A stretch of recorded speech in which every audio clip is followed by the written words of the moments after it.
রুদ্র, হাত বাড়াও, আস্তে আস্তে এগিয়ে। হোল্ড। চার্জ রুদ্রের উপর আস্তে আস্তে। রুদ্র দিও না, আমার তো সেই অধিকার নেই আর। সেই আগের মতো ওর গায়ে হাত রাখার অধিকার আমি কি তাহলে কখনো আর ফিরে পাবো না? আস্তে আস্তে হাত প্লাস বডি ফেস। আস্তে আস্তে হাতটা টেনে এলে শিফট, আস্তে আস্তে বড়। গ্যাস রুদ্র, আমাকে ক্ষমা করবে গৌরী? ক্ষমা? কিসের ক্ষমা?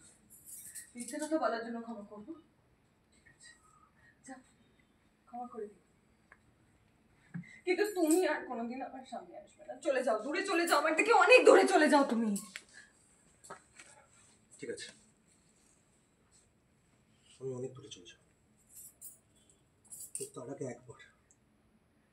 একবার জোর করে নয়, মন থেকে আমাকে ক্ষমা করো গৌরী, প্লিজ।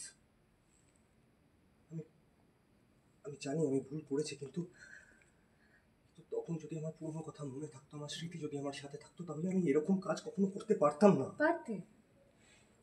তুমি ঠিক পারতে। তোমার মনে নেই তুমি আমার থানায় কি বলেছিলে? তুমি বলেছিলে তোমার সব মনে পড়ে গেছে। তোমার চোখে চোখ রেখে এত বড় মিথ্যেটা বলার পরেও কি করে ভাবতে পারো যে আমি এত সহজে তোমাকে ক্ষমা করে দেবো, সব মেনে নেবো? হ্যাঁ, আমি মিথ্যে বলেছি।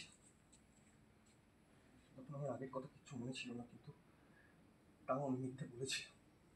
কিন্তু সেটা বলেছিলাম নিজেকে বাঁচাতে। আমি জেলে পচে মরতে চাইনি গৌরী, নিজেকে বাঁচাবার জন্য আমি মিথ্যে বলেছিলাম। সেই মিথ্যেটা বলার সময় তুমি একবারও ভাবলে না না যে সেই মিথ্যেটা বিশ্বাস করে আমি কতটা কষ্ট পাবো? স্বপ্নটা ভেঙে যাবে। আমি যে স্বপ্নটা আবার নতুন করে দেখা শুরু করেছি, সেই স্বপ্নটা ভেঙে চুরমার হয়ে যাবে, তুমি একবারও ভাবলে না না?